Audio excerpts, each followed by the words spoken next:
Hello, my friends. If you're hearing my voice, it means you're alive. Congratulations. This is episode 266 of Stand Up. Joining me today, the media's media pundit, the great professor of journalism, Jeff Jarvis, and author Nathaniel Popkin, whose new book is To Reach the Spring, From Complicity to Consciousness in the Age of Eco-Crisis. I'm Pete Dominick. Time to stand up with me right now.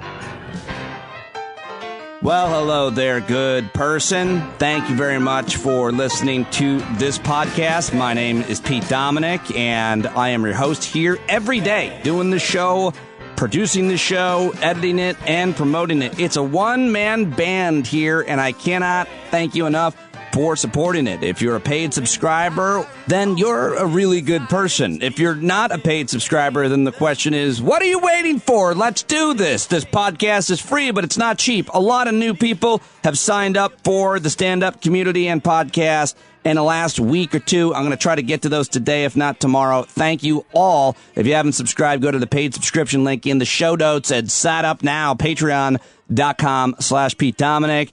And if you are a paid subscriber, I hope to see you Thursday night for our normal hang. That's Thursday, 8 Eastern on Zoom. You should get the link, and you should be getting an email every morning from Patreon from me that I write late at night for you to wake up to with today's vitamin N, nature photos, which is always submitted by a listener or a subscriber of this podcast. Send your vitamin N to standupwithpete@gmail.com and send me all correspondence there as well. That is my email. I read your emails, so send them along. Also, you can hang out with us anytime on the Discord platform if you're a subscriber. All right. I want to start this first segment, which is where I go over some news. I think I'm going to try to call it, what do you think of this? The Last 24, because this is where I play audio and give you a little bit reaction and talk about yesterday's news. The Last 24. Who likes that? It's my idea. If you don't like it, then you should tell me it's terrible. Okay, the Last 24 I want to start with. And by the way, we don't need to brand everything, but it is sometimes helpful to explain to people what you're doing. And then as you're spreading the word about this great podcast, you can tell people, you know, one of the reasons I love Pete Dominick's podcast, Stand Up, is because he really does do one of the most thorough, robust news segments every day. And it's got audio and it's got a little bit of analysis, and he's often funny about it. And also he does these quick hits in the news dump. It's really, I learned so much in the first 20 minutes.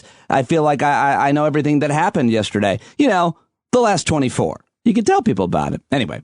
Let's start with Matt Kaiser's daily email. WTF just happened today. Today, in one sentence, House Democrats introduced an article of impeachment against Trump for, quote, incitement of insurrection. White House counsel Pat Cipollone and former Attorney General William Barr apparently warned Trump against pardoning himself. The FBI warned law enforcement agencies of possible armed protests at all 50 capitals in the U.S. Capitol. Twitter permanently banned Trump due to the risk of further incitement of violence. Trump urged Georgia's lead election investigator to find the fraud in a December phone call, we learned.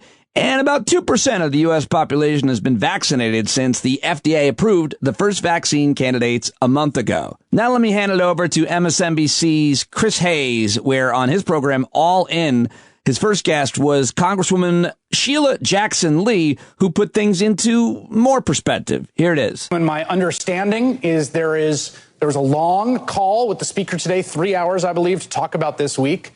What can you tell us about the sentiment in the caucus right now? One thing that we do know for sure, that the president of the United States, Chris, is a clear and present danger to the United States of America and to the people of the United States. And while he has been fueling the fires of domestic terrorists, it is tragic that close to 4,000 people every day are dying of COVID-19. Again, a dereliction of his duty. We realize that he must be removed immediately. And as we come together on the impeachment resolutions and debate it on this coming Wednesday, we will take a vote to remove this president by way of impeachment as quickly as we can. And let me just say this. I want to remind Americans of those senators, Republicans, who after we worked so hard, documented so much in the impeachment proceeding earlier in the last year, I heard individuals say, I could not vote to convict because I truly believe he has learned a lesson. What are they thinking now when 6 people are dead because of his provoking and stoking the fires of violence and domestic terrorism? 6 people are dead, including 2 of our precious Capitol Hill police officers. Yeah, I love that commentary right there, what we just heard from Congresswoman Sheila Jackson Lee of Texas. That last point in particular, what about all of those Republican senators and House members? I mean, the House, let's remember, voted, of course, to impeach the president, but then it went over to the Senate where they wouldn't even call a witness.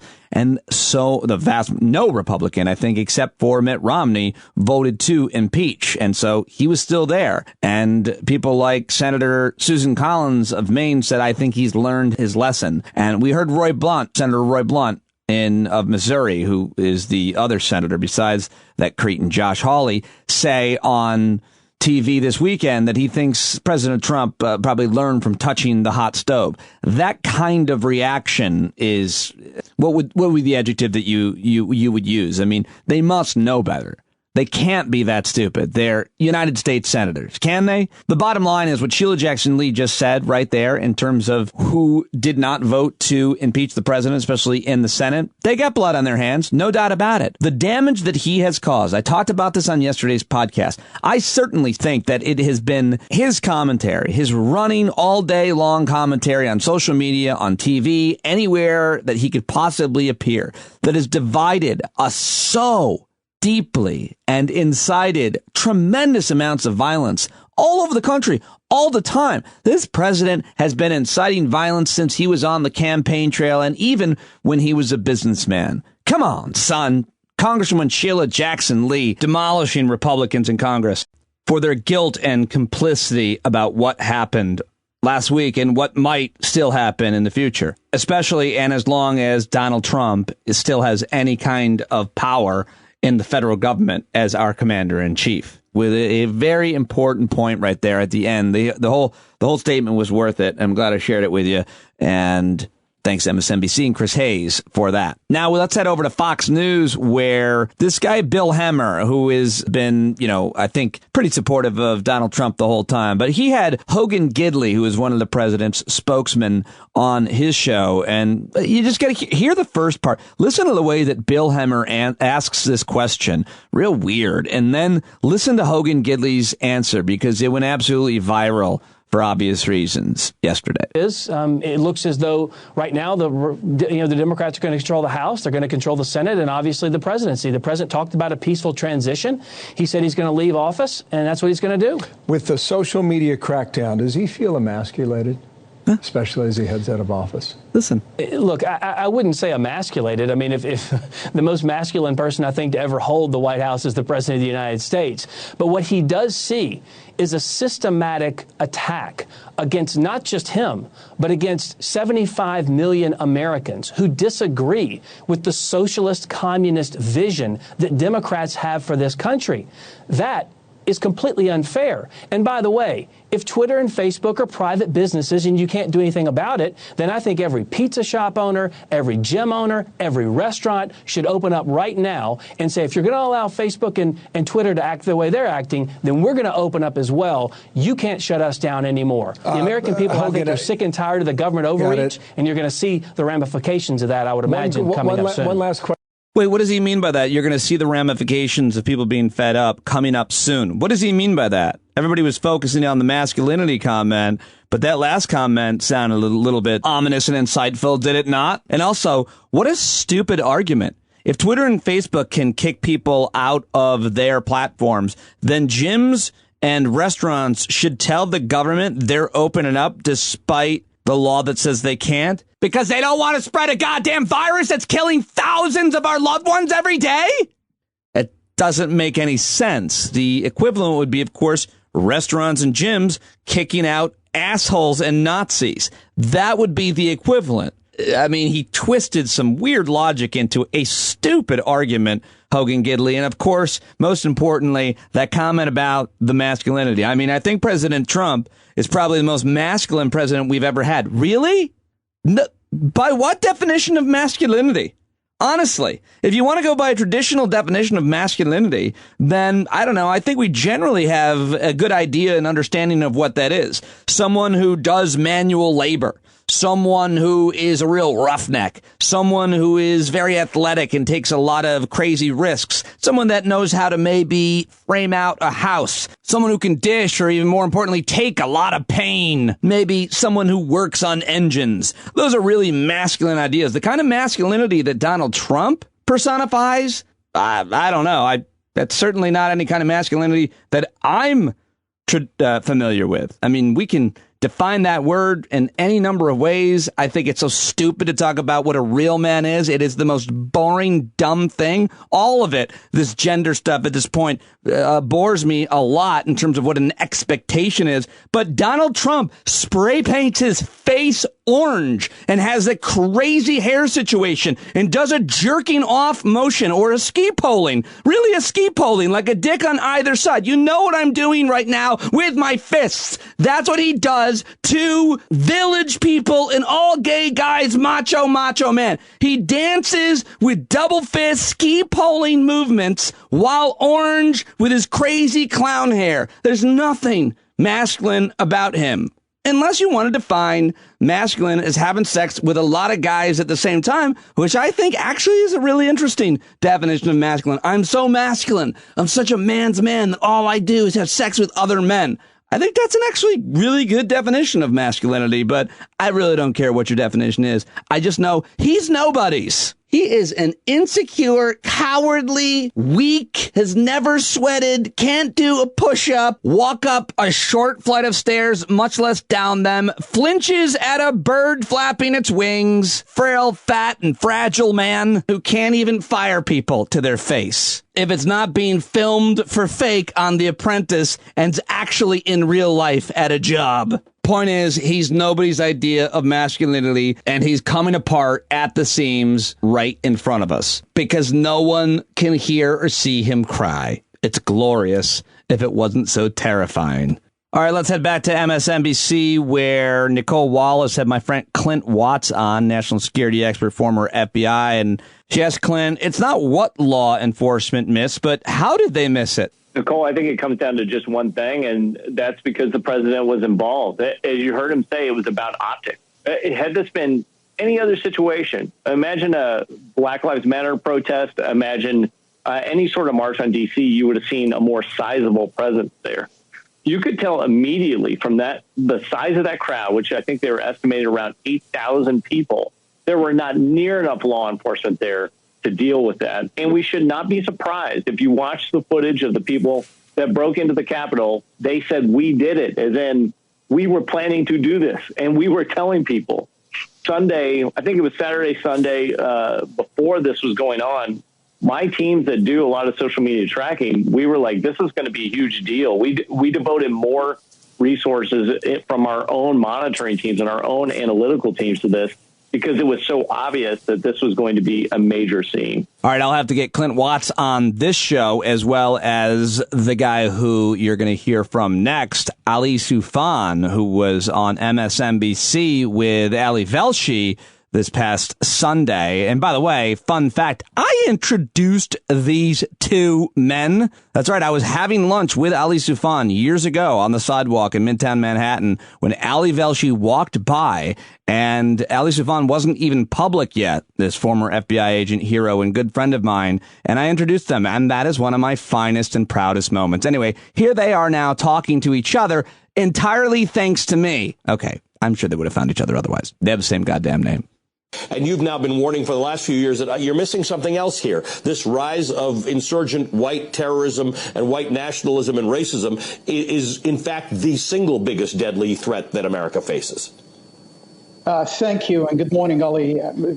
You know, we've been talking about this for a long time. I testified in Congress about this threat, and let me tell you something, that I fear what happened on Wednesday is not the end. It is actually the beginning.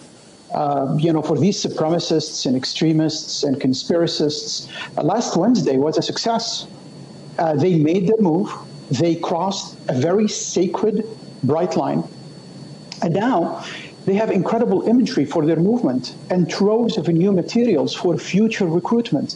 What happened on Capitol Hill is the equivalent of the beer hall putsch, the failed coup that eventually led to the rise of Hitler and the Nazis in 1923.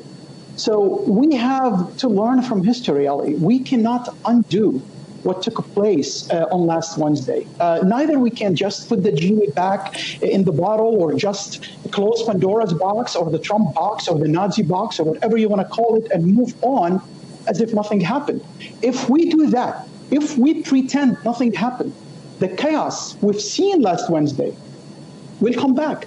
But it will come back more lethal, it will come back more dangerous, it will come back more emboldened, and it might have the potential to eventually consume our nation and even melt down the foundations of our republic. Well, that's not terrifying at all, Ali Soufan. I'll have to get him back on as well. We just heard from Clint Watts and Ali Soufan, two national security experts and great people to listen to on all things extremism. Get their books, and they'll both be joining me soon, I am sure. Okay, another story I wanted to mention to you that was really outrageous yesterday to learn about, of course, comes to us from Florida, where federal authorities are investigating after a manatee in Florida was discovered with the word Trump scrawled onto its back. Spokesperson for U.S. Fish and Wildlife Service told BuzzFeed News that the mammal did not appear to be seriously injured, saying that the word was evidently etched into the algae on top of his skin. An underwater video shared with Fox 35 News in Orlando showed the markings on the manatee as it moved through the water. I feel terrible about what my instinct is to do to the pet of the person who actually carved Trump in that manatee's backside. I mean, I wouldn't want to actually hurt the animal who didn't choose to have Cletus for an owner, but I'd still want to spray paint Obama on this guy's dog's back. And you know it was a guy. Come on. Oh, that story really, really enraged me yesterday. What kind of person does that? It's the manatee that really had me most angry yesterday, that news. And you know they're going to find the asshole who did it because Trumpers are so stupid. He talked about it. He probably freaking live streamed it. When they find him, I got all kinds of ideas for some new carvings that we could make for him. Another story I want to mention, Bill Belichick, the Patriots coach, is turning down the Presidential Medal of Freedom from President Trump, and a remarkable snub of his longtime friend.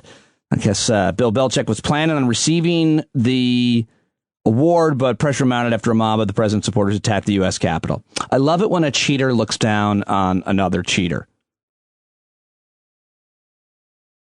And this is a sad story in that it's not true. I was hoping that it was, but there was a rumor that one of the people that was part of the insurrection on the Capitol died of a heart attack because he tased himself in the balls. But that has been fact-checked, and apparently it is not true. Apparently he did not die of a heart attack as a result of electrocuting his nutsack. I was disappointed that that wasn't true, but a lot of people think it was because they wanted it to be, but it wasn't. All right, let's take a break and listen to one of my brother's voice messages. That's often how we communicate. We just record messages and then hit send on WhatsApp. And my brother left this one for me yesterday. A lot of you have been asking how my brother's doing and if we're going to hear from him. I'm trying to get him back on the show. But in lieu of that, here's just a funny, innocent voice message that he never knew I was going to share. Do you remember playing the Raiders of the Lost Ark Atari game when we were kids? Like, I was fucking obsessed with it, and I think you were too. I was remembering that I was thinking about that fucking guy who fell off the wall again, and one of the edits that I saw was playing the Mario Brothers. Dun, dun, dun, dun, dun, dun, dun, and then he falls, and they play like the falling, the dying noise or whatever. It's fucking great. Loving it. Loving the cultural renaissance of like TikTok and Twitter marauders just tearing these fuckers to shreds. But it had me thinking about video games when we were kids. I don't know why. I love you. I'm about to probably drive out of range, I think. See you. I just thought that was funny and give you an inside look of how I communicate and how my brother communicates with me and the kind of the ways that we talk when we don't think everybody's listening. And now you're all listening. But I want a role model. I want a role model. Does anybody have a role model for me? I want a role model. Ooh, Oedipal. I want a role model, a healthy, mature, brotherly relationship. And that was my effort there. And also my brother's awesome. Okay. Lastly, just want to tell you, yesterday I was at a deli and I was waiting for I was running some errands, my week's errands. I go out like once a week and run errands. And I got a sandwich. I went to the deli and I got a deli sandwich. And there was these 3 old guys there. They're like 80 and they were fat. And one of them had his mask down and they were talking. And I overheard one of them go, we're going to go to Washington. Are you going to go with us? And I looked over. My head just snapped over at them. They're the only ones there. They didn't see me looking at them.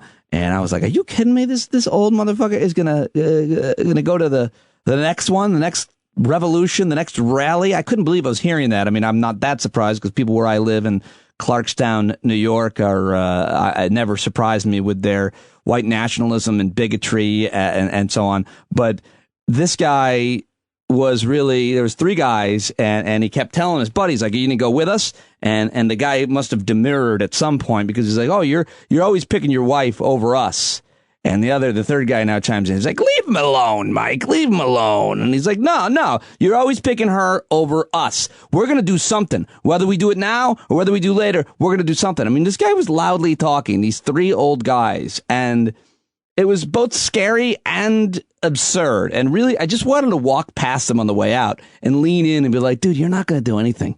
We know you're not going to do anything. We know that your doctor says you can't get your heart rate above 100 beats per minute or it'll explode. Everybody knows that. Also, what kind of guy says you're picking your wife over us? Of course he is.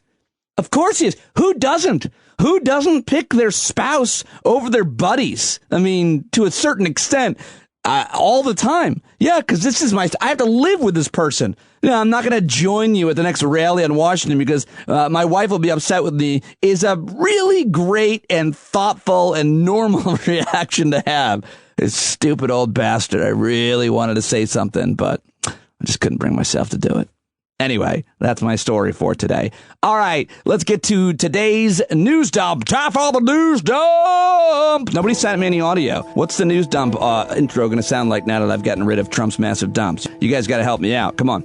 All right, this is where I just mentioned a whole bunch of stories that aren't necessarily political or related to COVID, but nonetheless are interesting and important and most likely undercovered because of everything else that's happening in our chaotic world. Now, this story is political, but I did want to mention Biden's final picks, if confirmed, his cabinet will be even more diverse than Obama's and, of course, than Trump's. And I just thought that was a really interesting thing to mention. It's not getting a lot of conversation, but I think it should. Also, Chad Wolf resigned as acting Homeland Security Secretary. You probably know that by now. That's a big headline. State capitals are now facing threats of armed protests, according to the FBI. Every state is on alert. Some states have activated the National Guard. Others are erecting barriers and boarding up windows and security around hard targets. And Twitter purged more than 70,000 accounts affiliated with QAnon after the Capitol riot. They said late yesterday that Twitter did that they'd purged more than 70,000 accounts affiliated with the conspiracy theory QAnon after the deadly riot at the U.S. Capitol last week. How about that? What do you think about that? That's one of the issues that I talk about with my guest Jeff Jarvis coming up. Twitter saying in a blog post it removed the accounts to protect the conversation on our service from attempts to incite violence, organize attacks, and share deliberately misleading information about the election outcome. And, of course, the alternative to Twitter, Parler, can't find a host. Talk about that with Jeff Jarvis coming up as well. Moving on, business headlines, stocks slip, ending a 4-day winning streak as investors shrugged off a lot of bad news last week. Stocks closed lower on Wall Street Monday as trading has cooled down in markets around the world following record-setting runs, and that's all I want to say about that. The Vatican made a major announcement. Pope Francis has changed church law to explicitly allow women to do more things during Mass, while reaffirming that they can't be priests. Yeah, now they can cook and clean. Oh, God, do I despise the Catholic Church. I'm so sorry I feel offended by that, and I would love to discuss it with you. I came up in Catholic Church. I was confirmed in the Catholic Church and had both my kids baptized in the Catholic Church for the money. That's right. I did it for the money. I've talked about it before. Yeah, the Italians in Sicily, they're very generous. Anyway, the Pope says women, they can't be priests, but they're allowed, they can read at church now. This is the most patriarchal institution in the world. The Vatican, the Catholic Church. Sorry. I'd love to discuss it with you further. Send me an email. Call me. We'll talk. A Doritos ad is going viral. Tells the story of a Mexican father accepting his gay son. How about that? Yeah. Widespread praise for a spot that aired in Mexico over the holidays. The original ad in Spanish now has more than 14 million views on YouTube.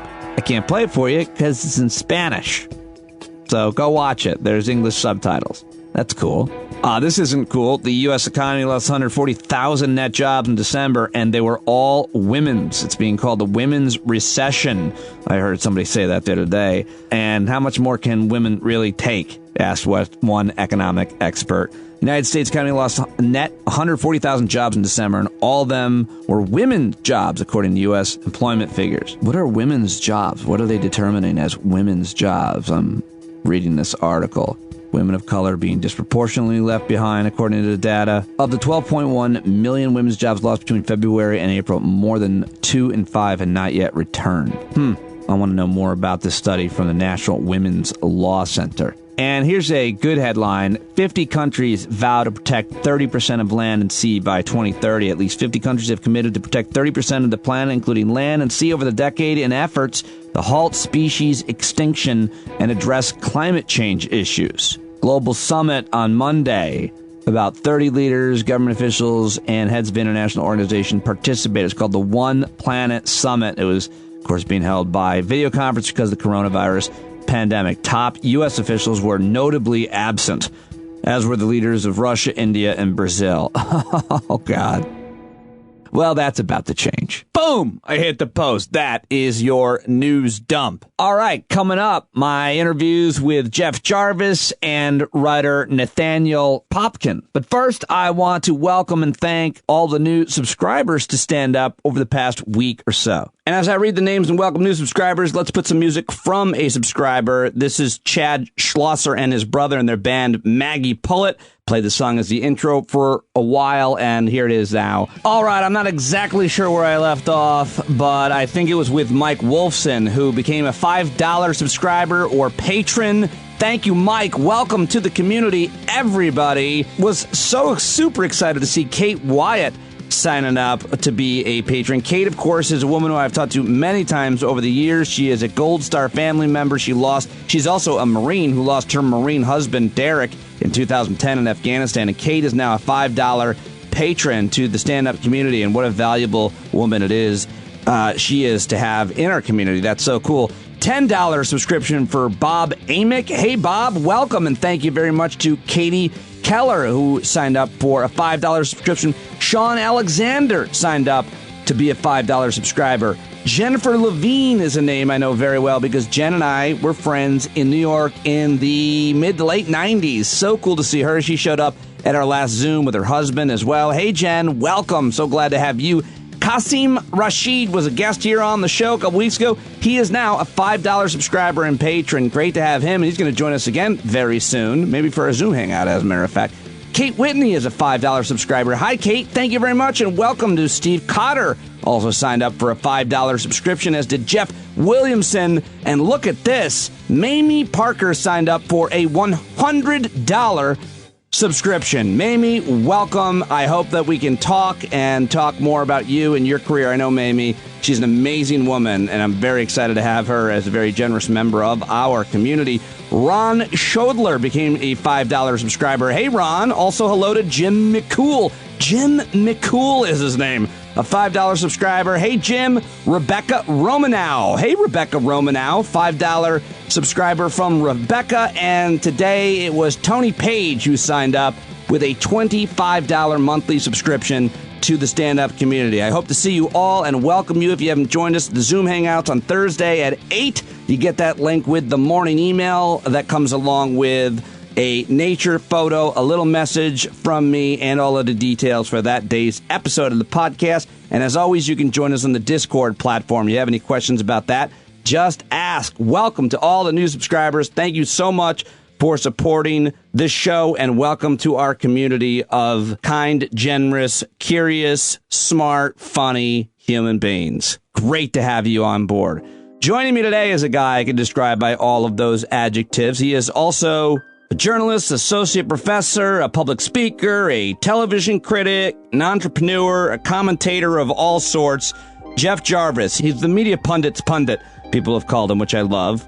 And we talk about so many things in this almost hour-long conversation that we had on Monday. I always love talking to him. Check out his blog, buzzmachine.com. Check him out on Twitter, and thank him for joining us at Jeff Jarvis. Here we go. Ladies and gentlemen, the legend is back. People have been asking for you, Jeff Jarvis. The people have been saying you should get Jeff Jarvis on. Thank you for getting on, for joining me. Thank you for that lie. For being on. No, it's not a lie. I can forward you the email, sir. I have evidence of requests for your presence, and especially today. You're the first guy I thought of this morning. I was like, if he's available to talk today, he's the top person. I'm always available for you, my friend. Always. Well, thank you for joining me. There's a ton to discuss with you about what is happening in terms of social media companies, the president, and then even terrestrial radio and so on. But first of all, you've been writing and talking about online censorship and social media and traditional media. You're an expert on this stuff. When you look at what has happened since last week, the insurrection, the mob riot, whatever you want to call it, the coup, the terrorist attack,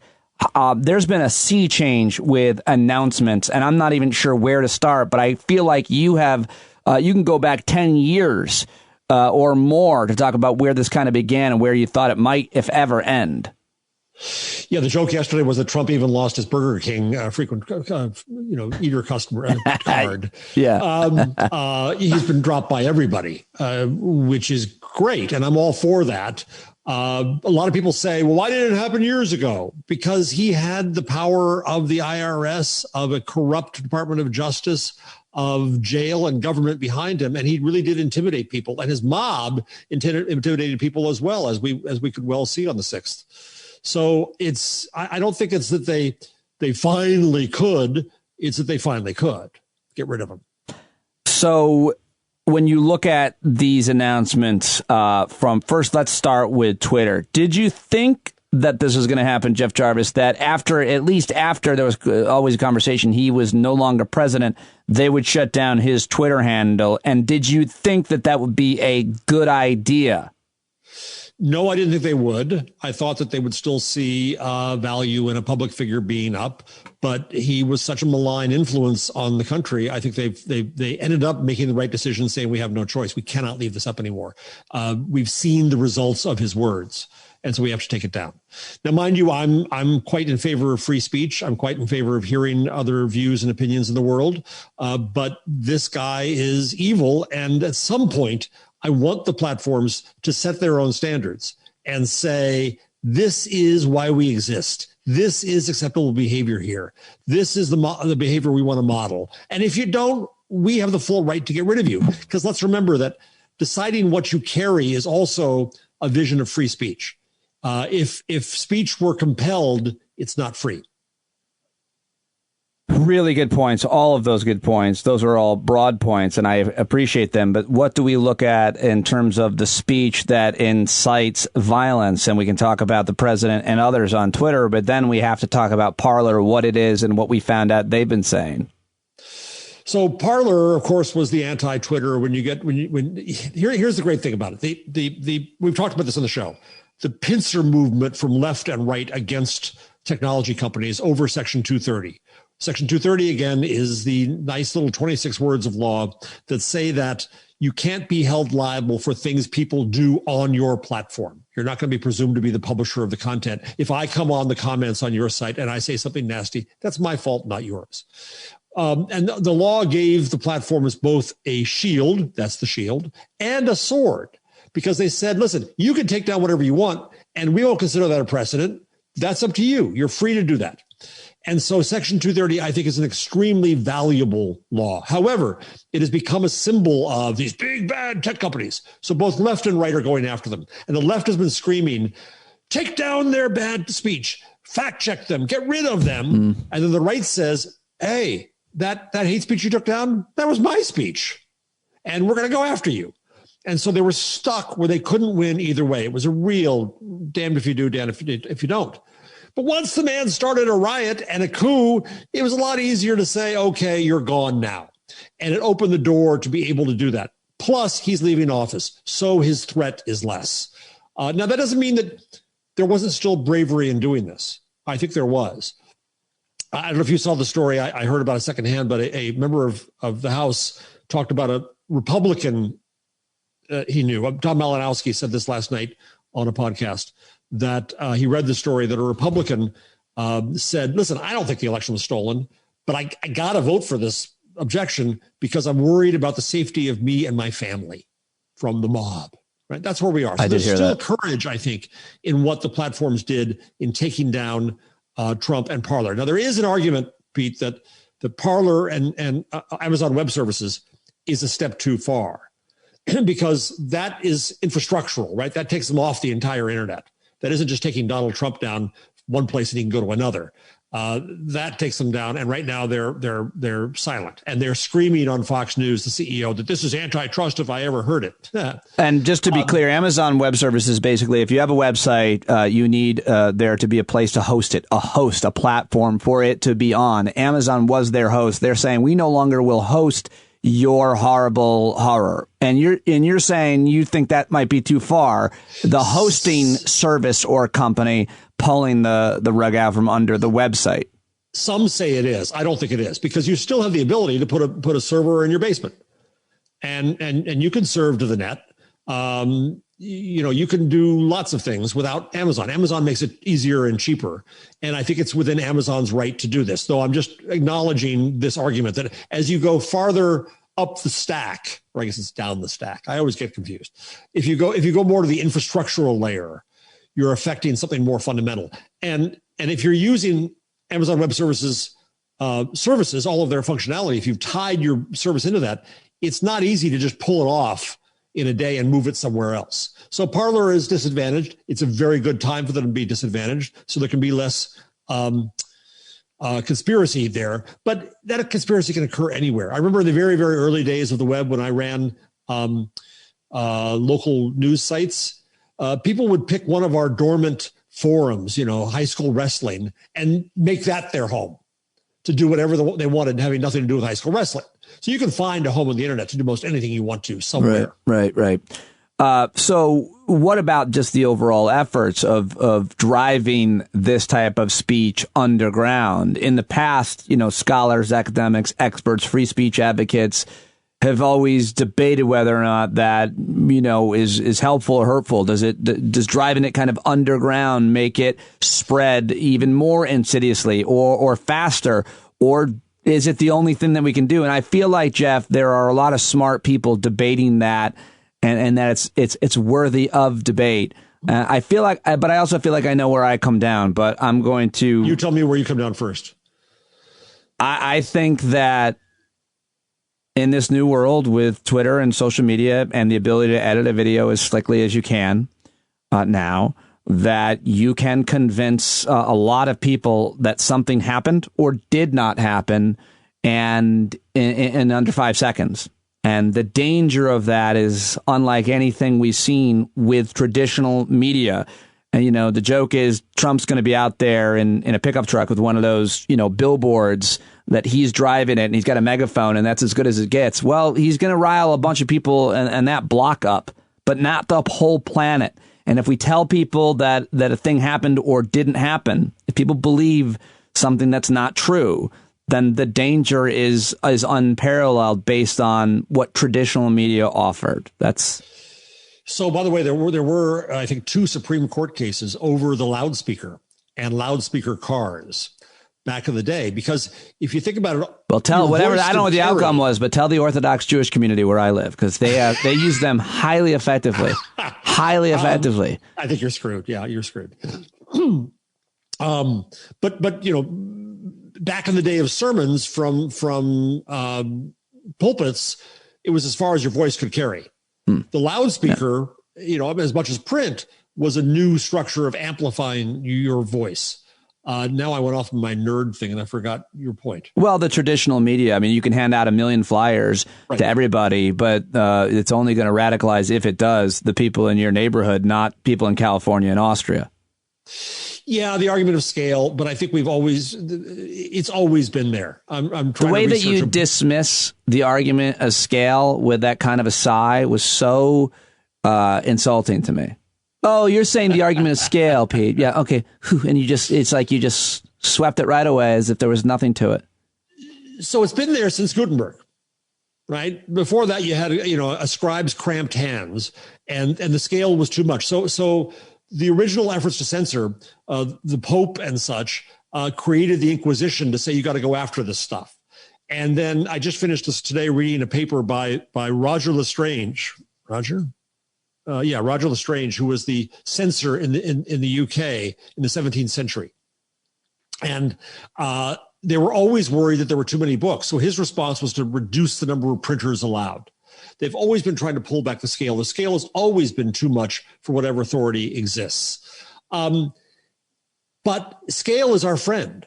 Scale is also what enables anyone now who is connected to the internet to speak. Right. Scale is what then enabled Black Lives Matter and Me Too. Scale also makes it really hard to play whack-a-mole with bad people. Yes, that's true. But on the net, in the net, I think that we are better off for having had Black Lives Matter and Me Too than having to suffer with a few fascists. Well, I think that's true about Hong Kong and China and Egypt as well, as in terms of how social media was used and how it amplified the right voices, the voices for actual, against tyranny, real tyranny, and for actual freedom. But what is happening right now? Then how would you describe what Twitter has done, what Facebook has done? They've all deplatformed. They are not allowing, not only Donald Trump, by the way, but several others as well have been, I think, banned for life. I can't even keep track of them all right now. But somebody jokingly said that Trump has been banned from Pornhub and asked me, somebody asked me, is this true? I'm like, well, that doesn't make it like saying I'm banned from Netflix. I mean, like you're just watching porn. Well, He's not. I don't want. No, he could make it too, and that's something I cannot get out of my brain. Well, if that's how he has to get his message out. Listen, the election was stolen. Slow down, sweetheart. Can't keep up with you. I'm out of breath. They stole the election. Easy does it. Nobody. I need to. Sorry to everybody. In my brain now after that.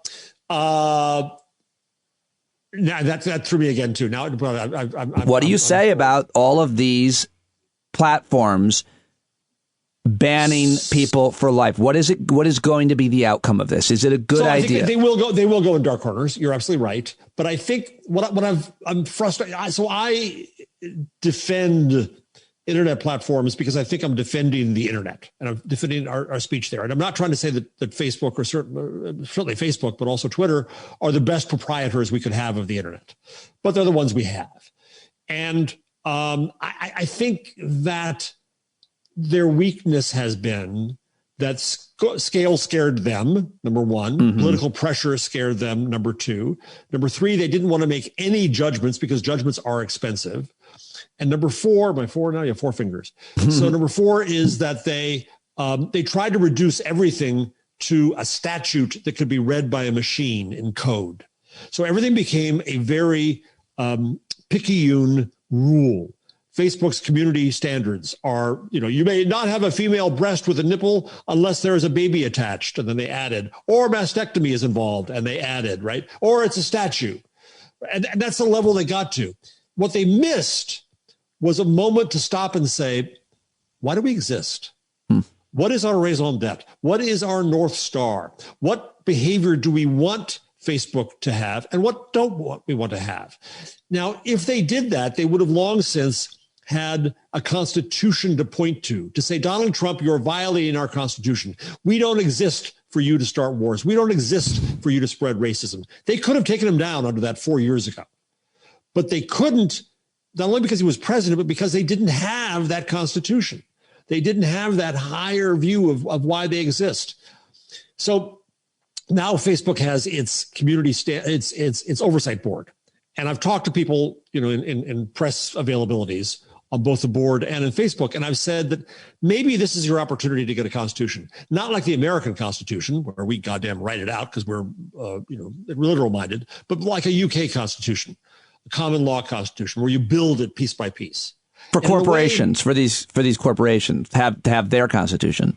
Yeah. And maybe now, in essence, Facebook and Twitter are starting to build their constitutions. Maybe they're saying in their common law, this is what we don't allow. This is what is not appropriate where we are. This is our new norm. I don't think that's the way to do it. But if they get there and they say from henceforth, even forevermore, you can't start coups on Facebook, that's a good thing. Well, who gets to decide what is a coup and when one is starting, I suppose, is probably they've got to. Yeah. They have to make that decision. But, I've seen efforts at law. I mean, Europe does all kinds of laws. And I saw a discussion today about trying to say that the platforms should be told that they need to take stuff down before it is used badly. Well, that puts them in a really weird judgment position. They've got to be Tom Cruise in front of a screen saying, that could be a crime in 2 years, and we better take it down. This is the essence of the moral panic we're in. It's trying to find a boogeyman to blame all of our societal problems on. We were fine before the internet, right? We didn't have any racism. We were just fine. Right. But when you do that, when you blame your problems on this one boogeyman, it means that you're distracted from grappling with the real problems you have. And this is a racist goddamn country. And as a white man, I learn that more and more every day. And I'm learning that because of social media, because I can see what the witnesses show us. I can see what happens in their lives. I can hear their voices in ways that big old white mass media never gave me. And that's why I say that in the net has improved our situation. But media would tell you otherwise.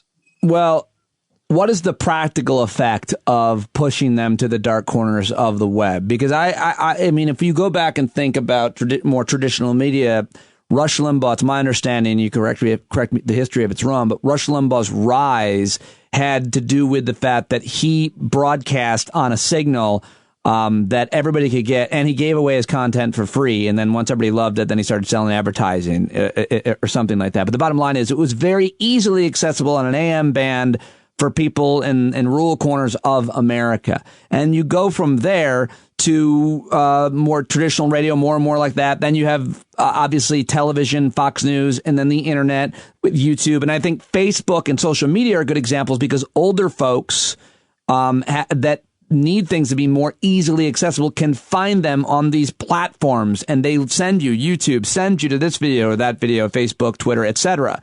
If it's driven underground, it will be harder to radicalize average people, quote, normal people. It won't be front and center, and they won't be there sitting there eating their dinner in front of their laptop and be able to read someone say something like the election has been stolen. It won't be nearly as pervasive and look as legitimate, and therefore the practical result will be fewer people will be radicalized into believing horse shit. Aren't you, Pollyanna? No, I don't think so, because I think that the problem is the presumption in that is that the internet is the agent of radicalization. That by the time they're there, by the time they're in QAnon, they're far gone. They're over that horse is out of the barn over the hill. The barn is Rupert Murdoch's barn. And it's my standard rant whenever I'm with you on MSNBC or here that the single most malign actor in any English-speaking country, democracy, is Rupert Murdoch. The woman who got killed, who was shot by police in the Capitol, the story of her saga is she started with Fox News.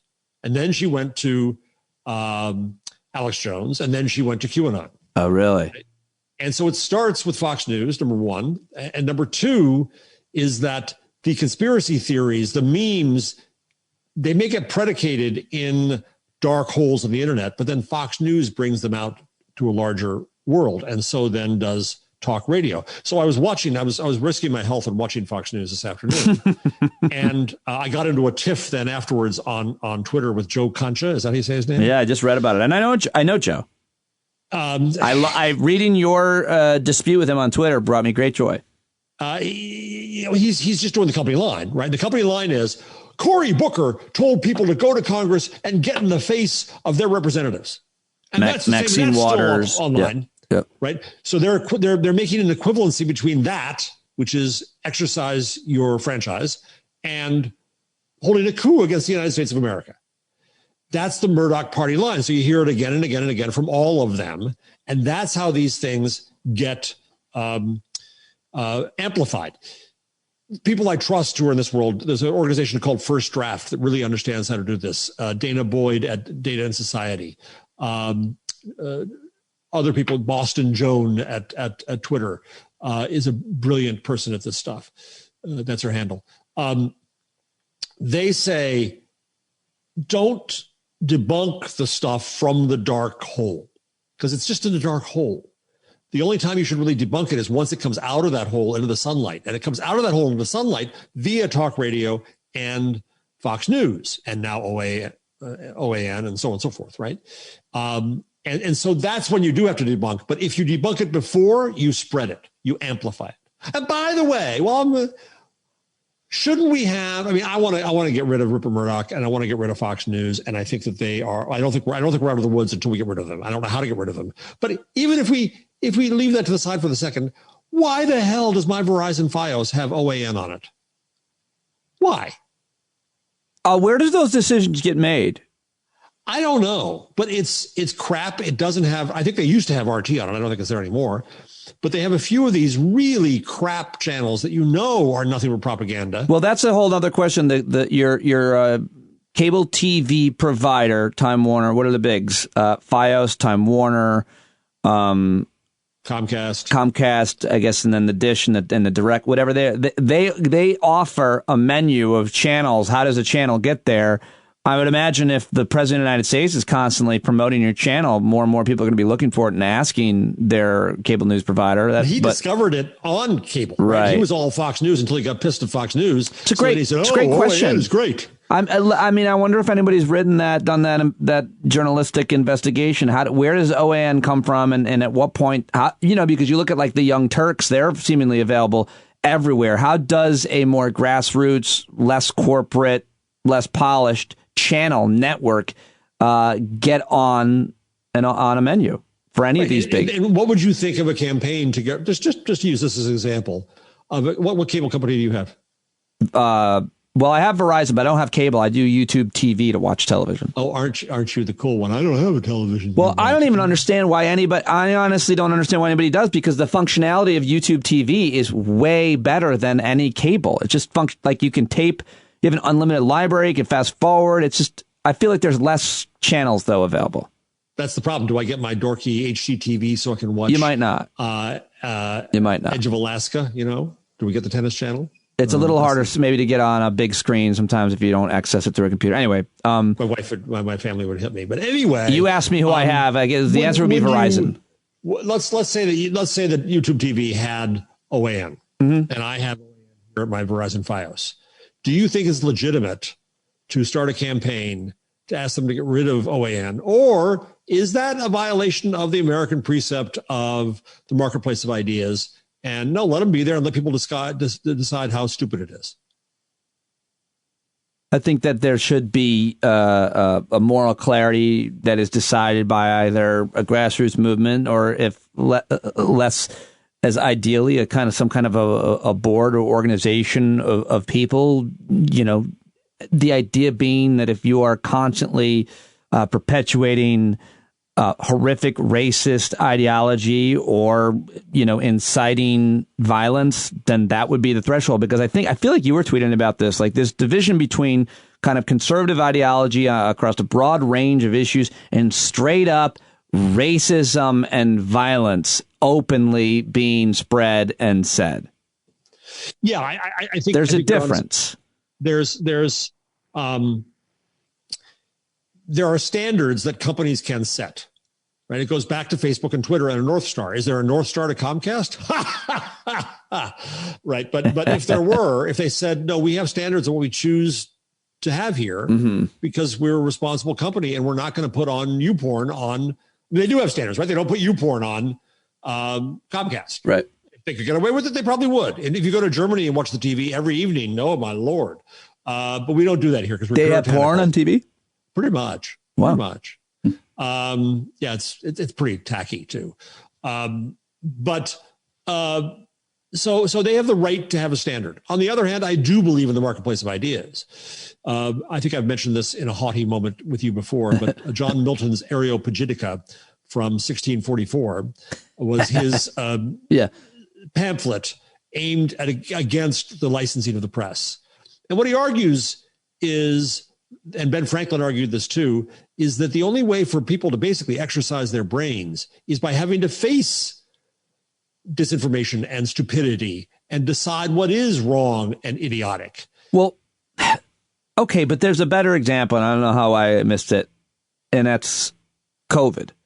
We could talk about the election outcome and what people want to or are telling people to believe about the election outcome. And we can talk about where and how it has become violent. And now it has, obviously. But COVID is a perfect example. If you have somebody going on your platform and saying drink bleach and that there's no virus, then that is a direct danger to your entire community and country and planet. What do you do about that? Right. I think you're right. That is the tough one. It is not a marketplace of ideas. That is where you stand up behind science and say, yeah, there was a Holocaust, there is climate change, and 5G doesn't cause COVID. And if you can make those contentions in the space that I'm responsible for, then I'm providing a bad service. Then I probably should get rid of it. Yes. So that's not a marketplace of ideas. That's something, those are settled matters. Right? I mean, listen, when I was a child, it was permissible is a little strong, but you could get away with cave drawings. Pretty much, asshole. You could get away with calling a grown woman a girl. Right? Yes. Okay. I even came into the last of the American time where I heard people use the word colored. Right. Old enough for that. Right. But clearly our norms and standards change. And those things are not acceptable now, nor should they be. And that's how society operates. We negotiate those things. Now, these days, that may be called cancel culture because you're telling me what I can say and what I can't say. No.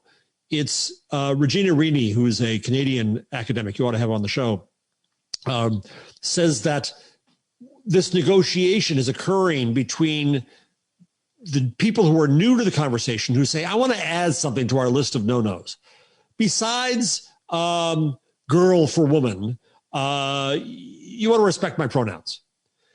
And on the other side of the people who say, well, stop scolding me for your damn pronouns. If I want to call you her, I'll call you her. I didn't, my brain's exploding. I can't call you they. That's plural. Oh, my God. Cancel culture. You're going after me. Right? And Regina Rini calls those people the status quo warriors, which I love. Right? And so this is a process that has been ever thus. We're constantly negotiating these norms. Right. And it shouldn't just be corporations. Right? It should be society. It should be us. That in the discussion, we at some point say to Comcast, Verizon, and whoever, no, the things that OAN says are offensive. The things that they say about COVID or about race or about liberals are wrong in our society. And we're not in cancel culture. We're just setting a norm. Right. But there, at what point is there a kind of a license to report things that didn't happen? And again, if you're saying that there was fraud in an election, then you have to be able to back that up somehow. And if you're saying that greenhouse gases do not cause climate change, you got to back that up. And if you're saying that COVID is not real and masks don't work, then, I mean, you don't have license. You lose your license to broadcast those. There's only one truth there as far as we know on all of those issues. Those aren't cultural norms like what you're describing in terms of, ethnic and gender bending norms. Those are just the scientific truth of a thing. It's not even about. But this is where Mark Zuckerberg insert his dweeby voice saying, but you don't want us to be the fact checker of the world. You don't want us to be the arbiter of truth. And we don't. We don't. No, the courts are in the case of the election. You don't want the courts to determine what's truth. They don't do that either. So you want the marketplace in that case to say this is unacceptable. You should stop spreading this stuff as lies. But truth is not as simple as that. Well, I want people to only be able to broadcast what I agree with. Let's move on to the next thing, though, which is a really... Well, there I go. It's been nice knowing you. That is, I guess, some people's real feeling, I suppose. But I don't even know what I agree with. I just want to keep learning about things. And I want to learn about your feelings and thoughts on development about the Cumulus and Westwood One, who I guess distributes them, making an announcement this morning about radio shows that include monster names in terms of the amount of people that listen to them every day for years. Mark Levin, Ben Shapiro and Don Bongino. The latter two are a little bit newer to the scene in media and right-wing media, but nonetheless, they've leveraged new media very well. They're monstered. All three of these guys are huge. They're also broadcast on these corporate traditional terrestrial radio networks, and they have told them you can no longer say into your microphones that the election outcome is not what it was, or that Donald Trump won the election, Joe Biden did not. You're not allowed to say that. And that, as you and I both know, is something, well, it's something I never thought I'd see. Mark Levin has never been told what he can or cannot say other than, certain curse words, I suppose, FCC-wise.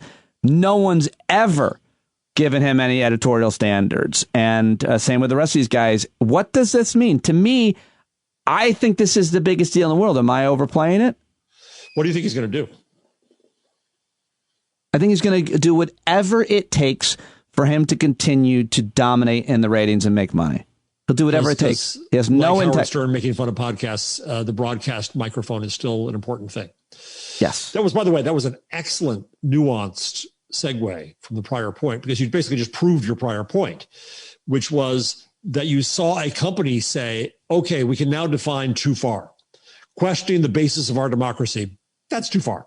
Okay, and we stand for that. We stand for a soupçon of truth, just a little bit. We've never stood for it before, but now there's the first climate change they don't care about. But right. Well, because no one rioted in the Capitol for climate change, I suppose. Exactly. Well, in a sense, they did, but yes. And so that's the process that that's what's happening. Now, the pity of this is that you have to go too far. You have to have a coup in the Capitol to get there. It took that. And, maybe that's where we are. I feel good about it, Jeff. I did not think in my wildest dreams that anybody was ever going to tell Mark Levin, much less the others, what they could or could not say if they wanted to stay on that platform. I did not think they were going to say that as a result of the Wednesdays, right? I have been listening to them for years. They have said the most horrible, violent, awful things for years and years and years. And, nobody's ever taken up arms and directly. I mean, I think they have. I think a lot of these abortion bombers and synagogue killers and so on have absolutely been animated. But it's a tough line to connect those two dots. Well, they did. They connected those two dots this morning by saying that you can no longer say this shit because what you said has led to a violent attempt to overthrow the government and shit in the Capitol hallways. And hallelujah. And mind you, Howard Stern got hounded off the air for jokes. These guys have stayed on the air in an FCC regulated world with the kind of crap that they've said. Now, I don't want the FCC. I don't like the fact that the FCC does regulate speech when it comes to broadcast. I think it made an exception to the First Amendment, but they didn't ever bother. They didn't bother. Interestingly, YouTube took off a broadcast talk radio station in the UK that is regulated by Ofcom, their FCC, that the government never went on. And even YouTube finally said, you've gone overboard on us, and took it off. And so then the Brits, who love regulation, are saying, whoa, where were you, Ofcom? YouTube has higher standards than you do? So it's a really interesting. And then you have, you quoted earlier, Angela Merkel being troubled by Twitter taking down Donald Trump, which is really odd to me, because you would think that Germany, of all countries, would know that compelled speech of officialdom ain't free speech. If people had not repeated Hitler, not to go to Godwin's law here, but she started it, would we have been in a different place if the Fox News of the day hadn't been there to amplify? Would it have been different? It comes down to individual responsibility, right? It comes down, and this is the other fight I get into, is people say, well, the platforms are media properties, they're making editorial judgments. And I say, no, they are not. They are making social judgments. That an editorial judgment is deciding, I'm going to hire Pete Dominick to write a thumbsucker piece for me, for 1,000 words. If a social judgment is this, I have a garden party and Pete Dominick comes and he's drunk and he's abusing my family, and I say, get the hell out of here, Pete. That's a social judgment. It's also a lot truer to who I am, because I can't write very well, but I would absolutely disrupt a party like that. Only after enough of your favorite imbibing, you have an excuse. So it's not media, it's not editorial, but it is judgment.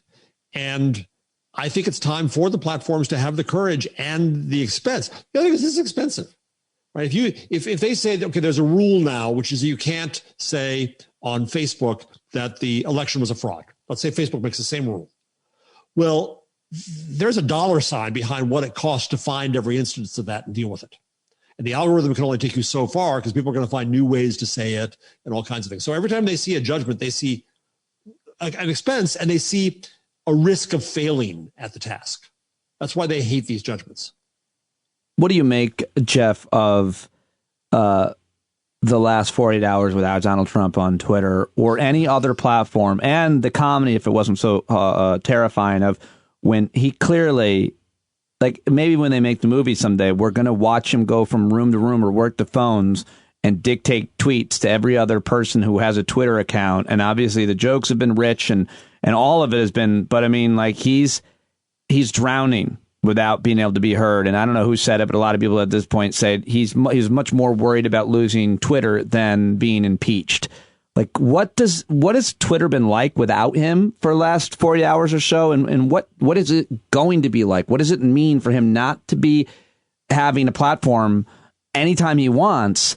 And furthermore, what if MSNBC or CNN airs his speech? Will they get a type of reaction that other platforms have gotten? The PGA, for Christ's sake, just took, the one of their biggest events away from Trump. So I don't know. It's not a great comparison. But if MSNBC or CNN play his speeches right now, shit, I can see and I'm not joking, the pilot of Air Force One be like, listen, I'm not flying you to the border this week. I know you're supposed to go, but I'm not going to be the guy who's flying it. I got the sniffles. Don't know what to tell you. Like, who's going to be doing anything for him at all, period? So to go to your first question, it was weird, but 24 hours of no Trump on Twitter, I started getting scared. I think crazy Uncle Don is in the basement. Is he making bullets or bombs? Is he merely drooling, or is he starting a war? Right? And you had no window onto his insanity, which at least Twitter gave us before. Now, having said that, then I calmed down. Then I thought that the world was better off, and I was glad. But I will note that Twitter stock today is down 6.8%. What does it mean to you? Isn't that a sad thing? Gee, the biggest psychotic on earth has stopped using you to start coups and threaten world relationships, and your stock goes down.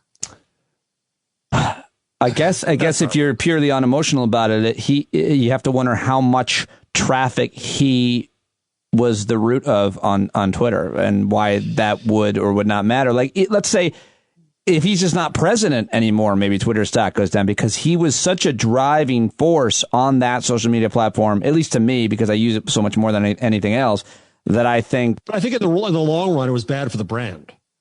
I think in the long run, it said this is a place, because everybody started calling Twitter a cesspool, maybe because of him.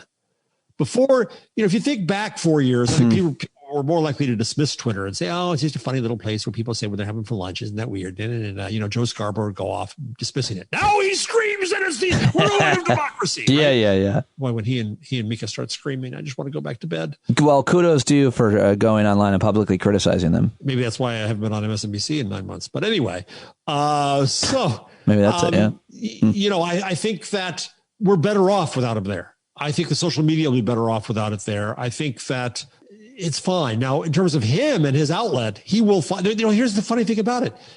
He can put out a press release right now. He can go stand in the press room right now and people will still stupidly cover it. He can do whatever he wants. And it's like he doesn't see that.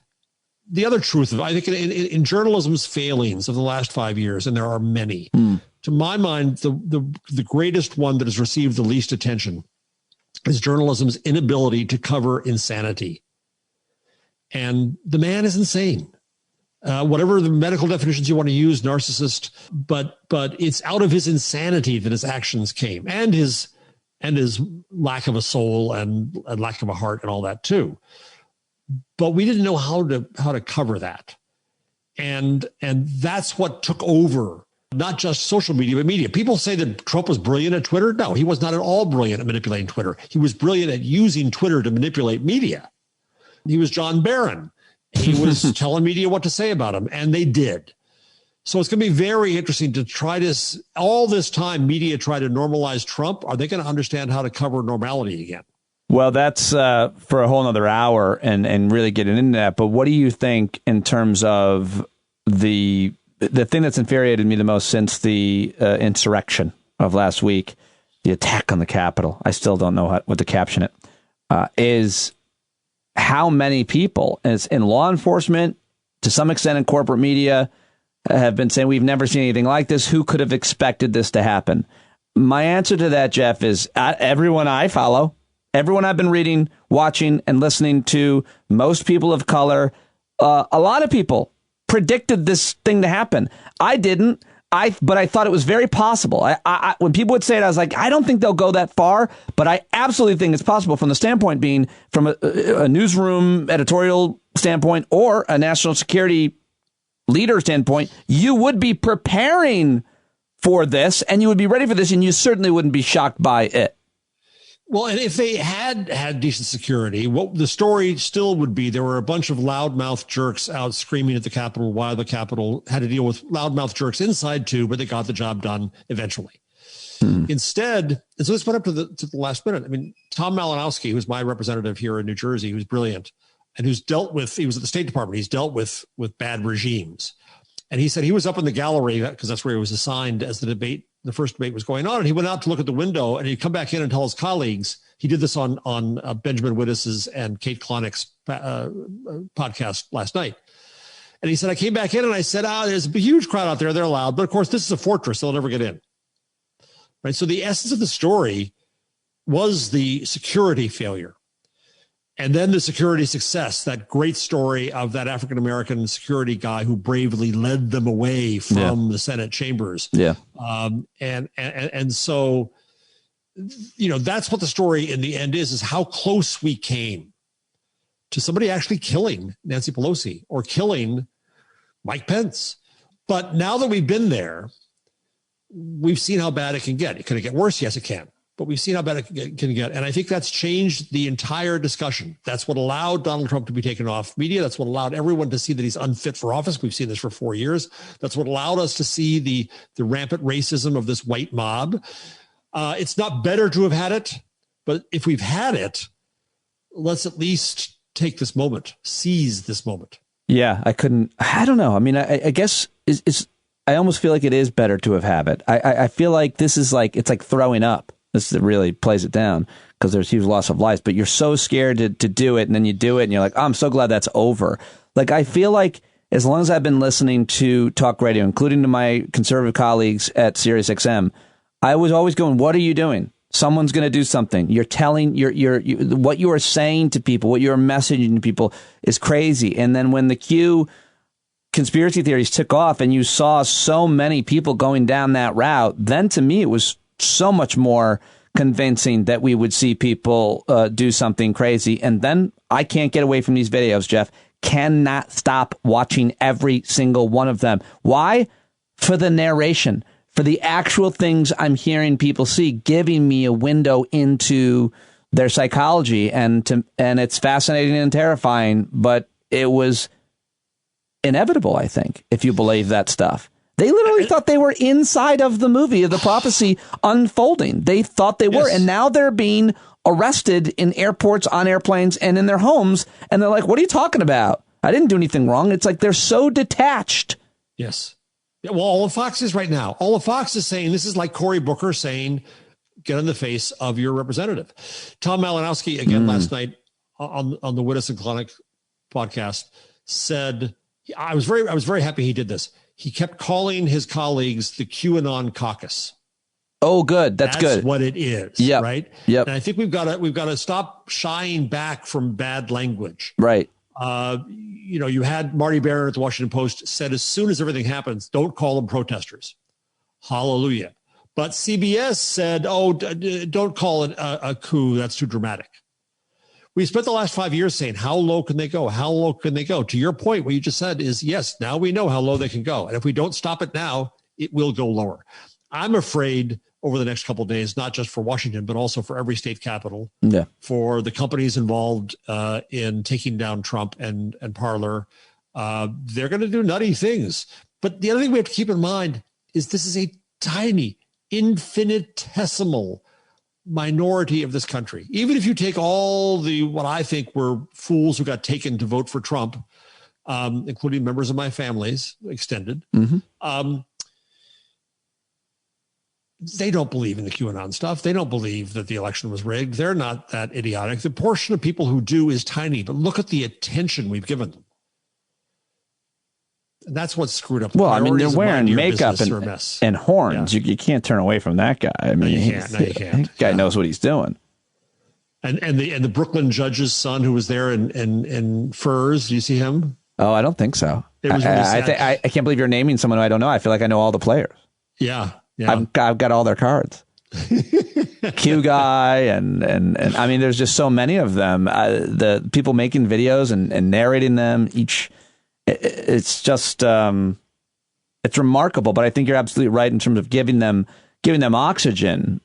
But I don't know if you're right about what percentages believe what. Like I can't find where the gradations between QAnon and just Trump. But I mean, if the vast majority of Trump supporters or Republicans think the election was stolen, that would imply, does that not imply, is that not as crazy of a conspiracy as the rest of the Q stuff? Yes, it is. But part of it is if you listen to Fox and you listen to OAN and you listen to talk radio people, it's the fact that their bosses had to tell them to stop saying that.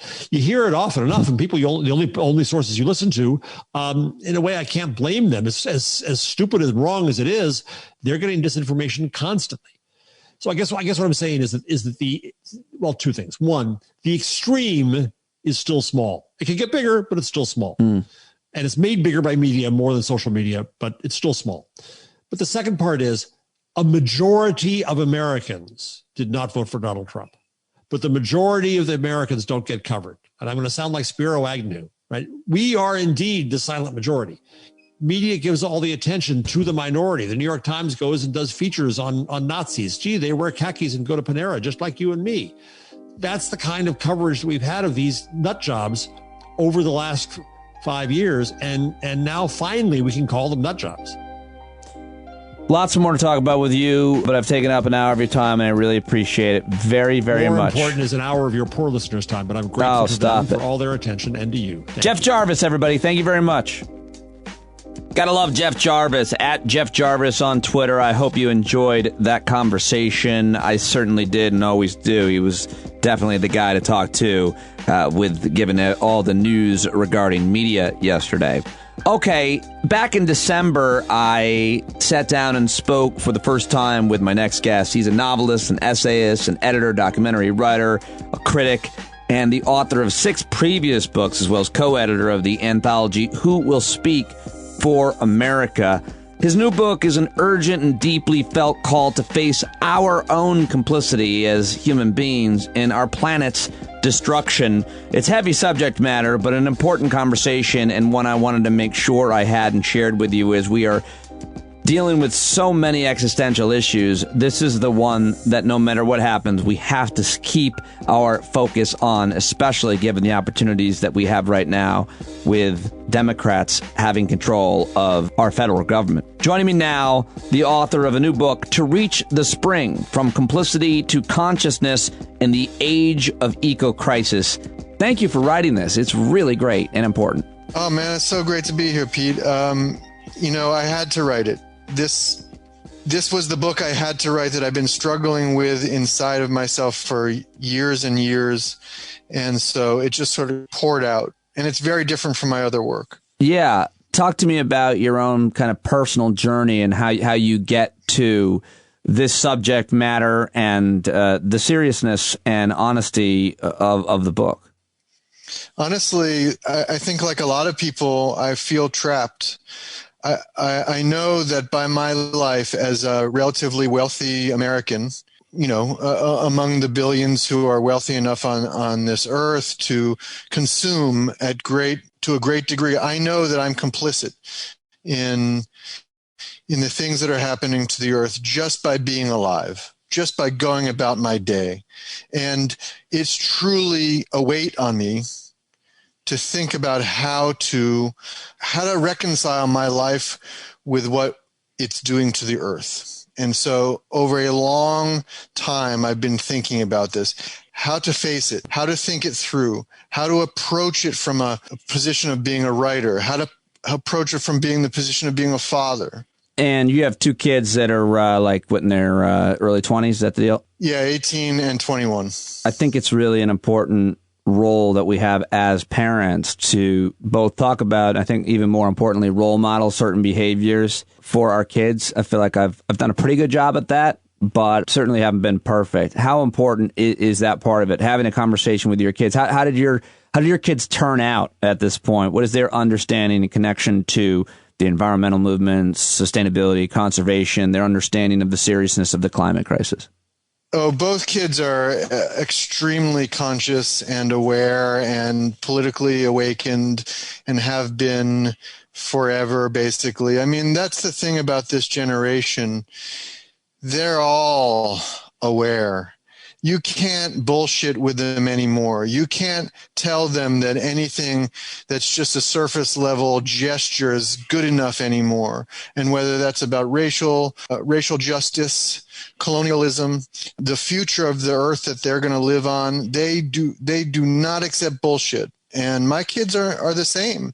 They both, to varying degrees, have been involved in environmental organizing and activism. My son made a film about the climate strike here in Philly, the youth climate strike last year. So they're in it.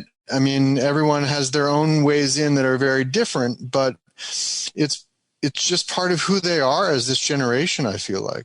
But I feel like there's still a lot of apathy to fight on this issue. And I wonder now what you think about, and you write about this, you open about this, how the pandemic, how COVID has overlapped and what the parallels are to climate change in terms of our behavior. Because it's kind of depressing to me to see people like, don't tell me what to do. I won't wear a piece of fabric over my face.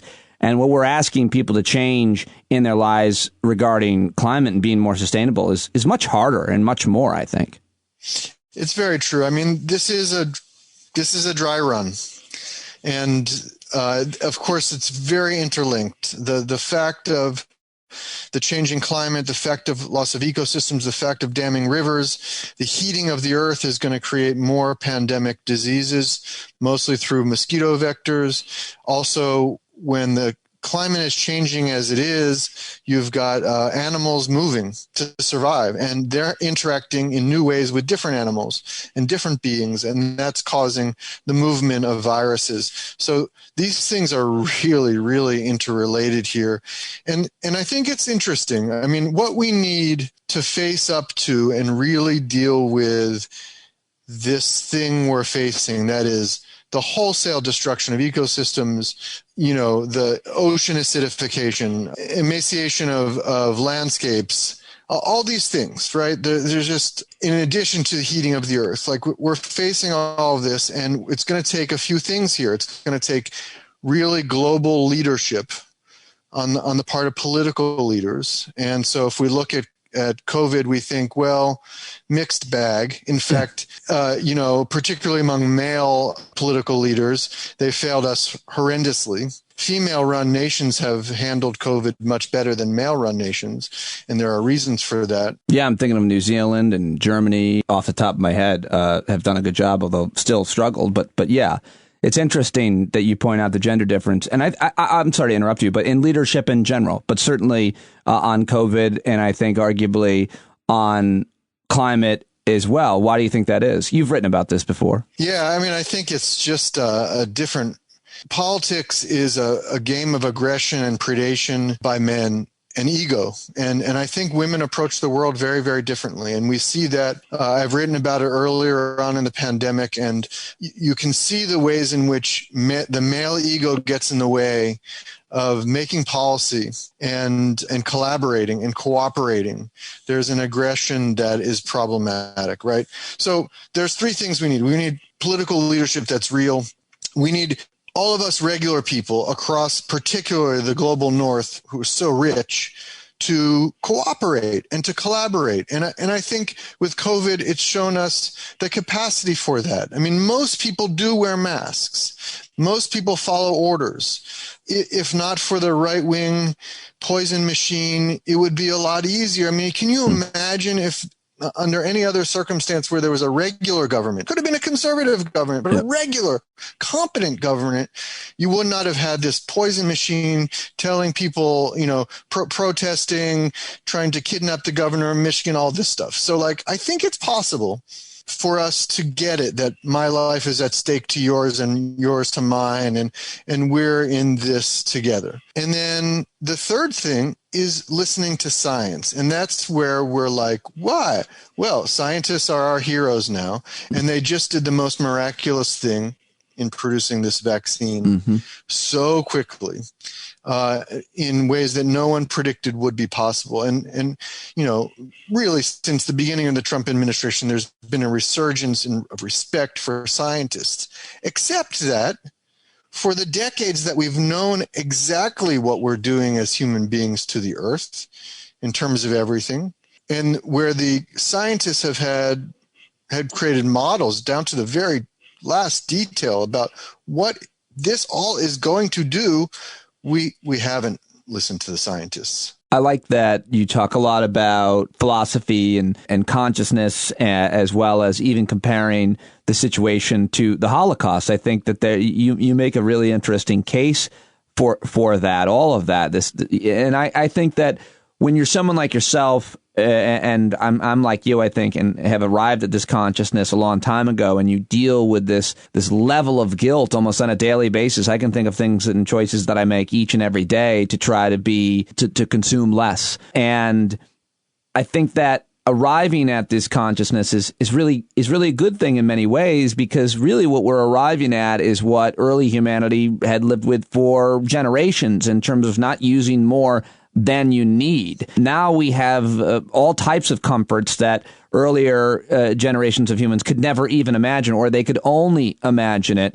But it's fascinating to see how much waste that we create around all of our lives and living, and how much fuel that we burn in so many ways. My daughter the other night did something that she almost got kicked out of the family.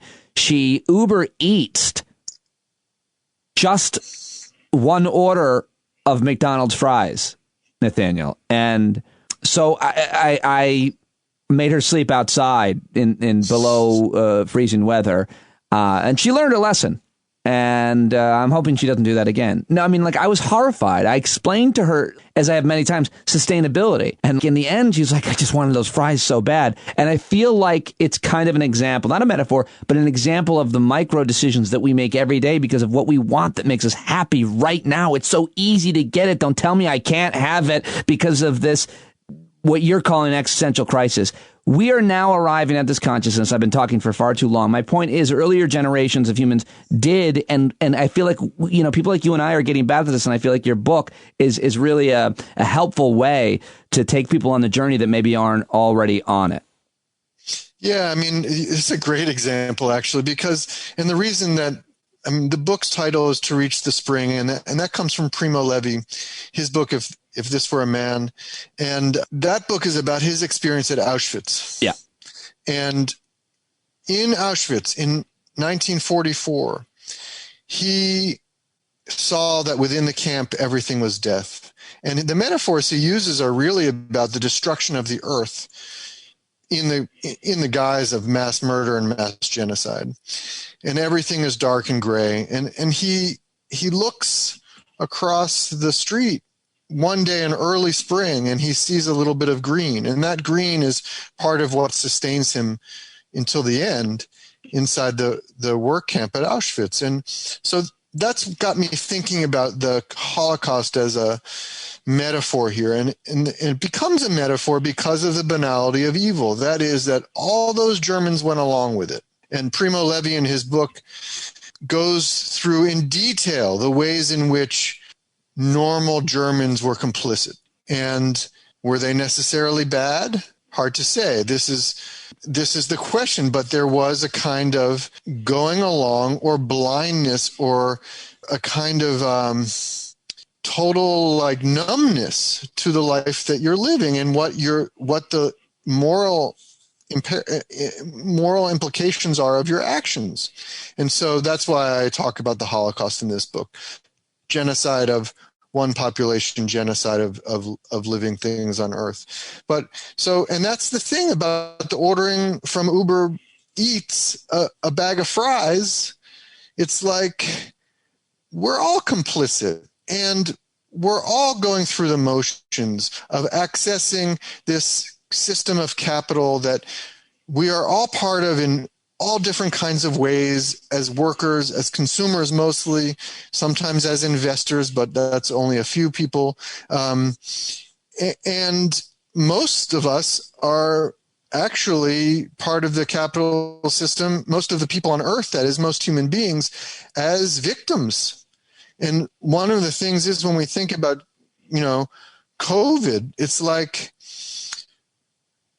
in the beginning, all these Republicans were like, just go along, just go along with everything. And it doesn't matter if grandma dies. That's just the cost of keeping business open. Yeah. Yeah. You read about Lieutenant Governor at Texas, Patrick, this asshole. Yeah.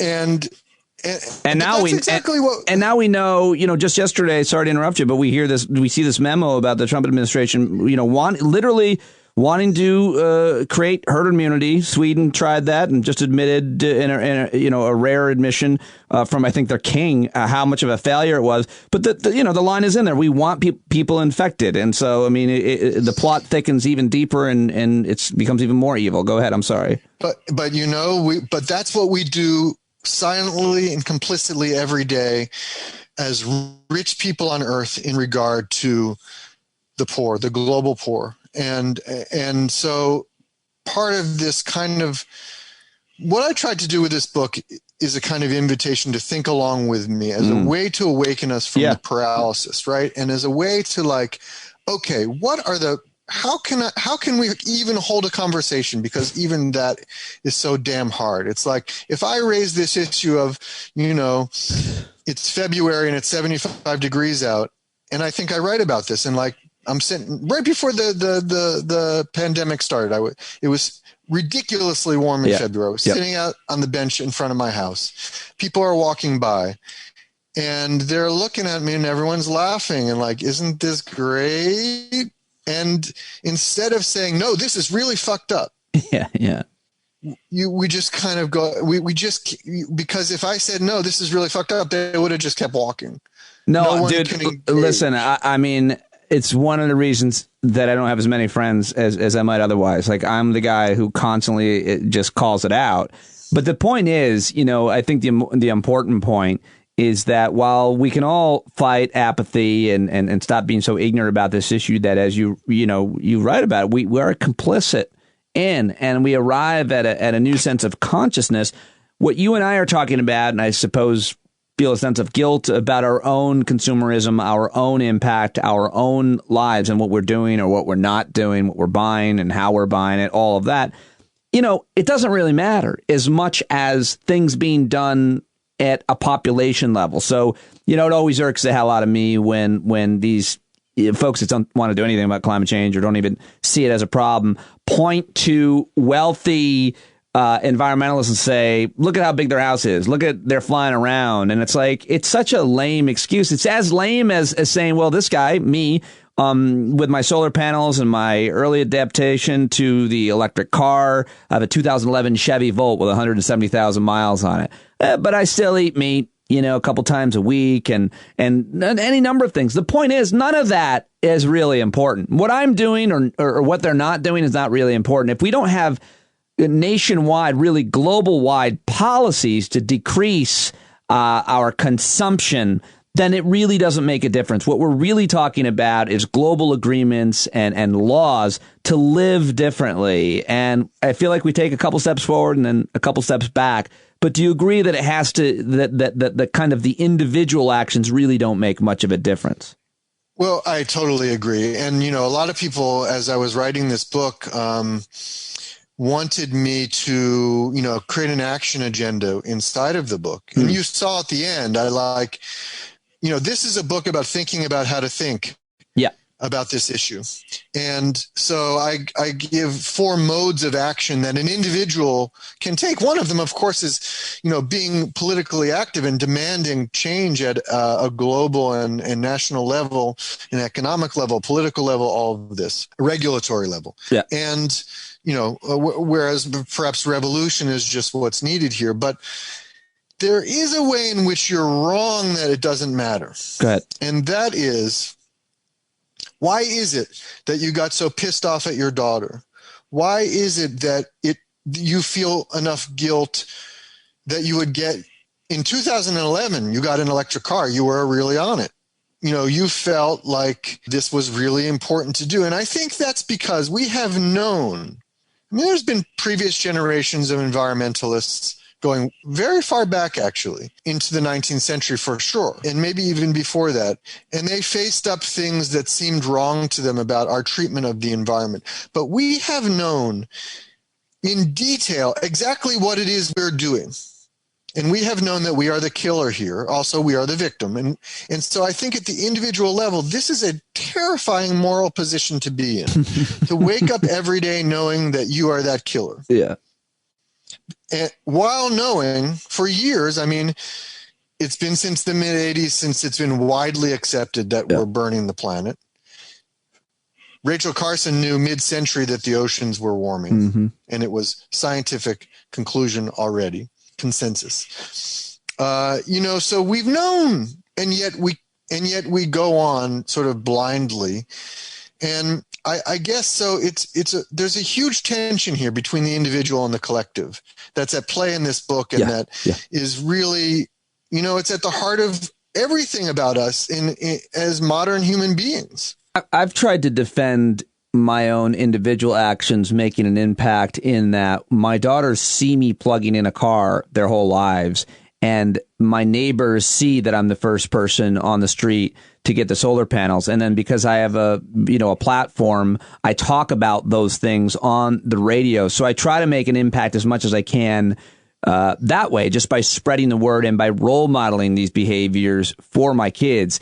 And I think that that's actually more important than any kind of impact that you're having on your own carbon footprint, that you're doing these things, that you're showing these things are available, these solutions, and possible and affordable, so that other people will take advantage of them. And I think that's a really important thing for people, certainly our age, to do, to role model and make these choices, whereas, early on, where other people might not have done that.